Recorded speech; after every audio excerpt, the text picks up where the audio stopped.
Psalm 133, behold, how good and how pleasant it is for brethren to dwell together in unity.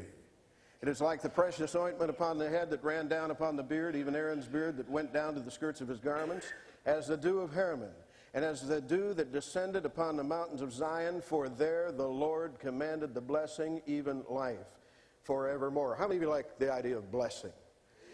Like a pastor said last night, Bob said, you know, choose life or death, blessing or cursing, good or evil. Do you realize that we have a choice? God said, I call heaven and earth to record this day against you. You choose.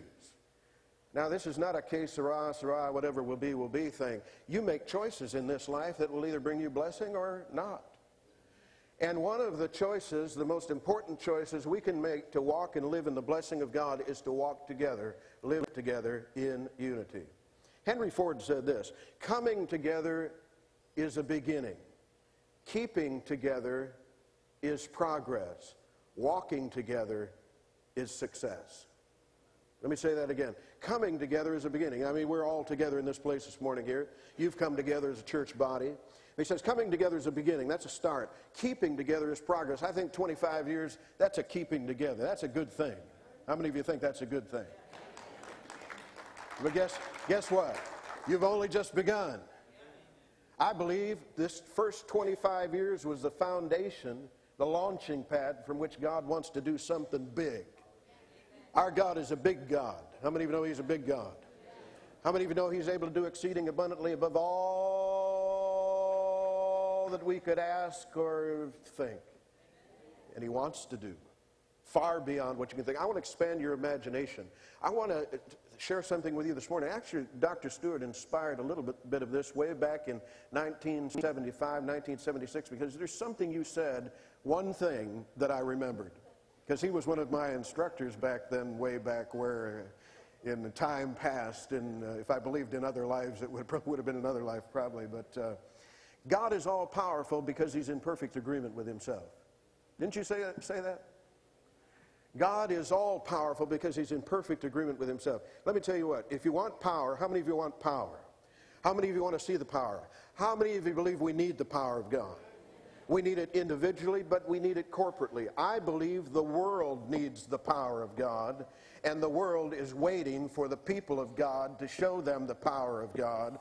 But we're never going to show them the power of God until we get together and walk together in unity, because that's where the blessing is, that's where the power is, that's where the presence is. And we wonder sometimes, how come God's not showing up? Well, maybe because we're not together in this thing.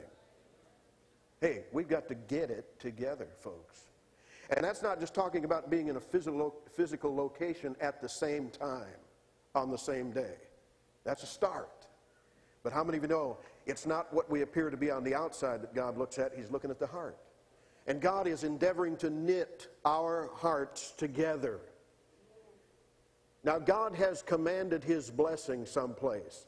And He's commanded His blessing where brethren dwell together in unity.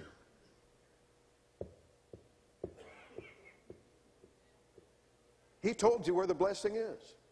Now, if I said to you this morning, God told me the blessing's in Miami, and if we go to Miami, we will be blessed, because that's where He has commanded His blessing. Let's get in the bus and let's go to Miami and be blessed. If God told us in His Word that the blessing is in Chicago, let's go to Chicago. I want to be where the blessing of God is. How about you? He told us where the blessing is, where brethren dwell together in unity. I tell you what, you got a good start here in this church. I was meeting with a group of leaders in a church last week, and I had a word for them. I said, I want you guys to realize that this is the most unfriendly church I have ever been to in my life.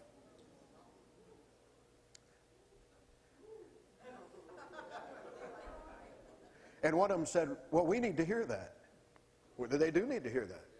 I mean, it'd be better if it was a church that just tolerated the presence of visitors.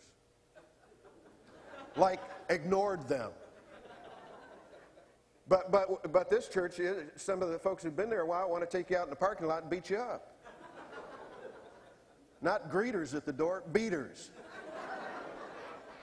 And they don't, they don't, I never thought about that, but can't beat that. All right, my time is slipping away. And we need to love one another, folks. We need not just to tolerate one another, but how many of you know we're all different?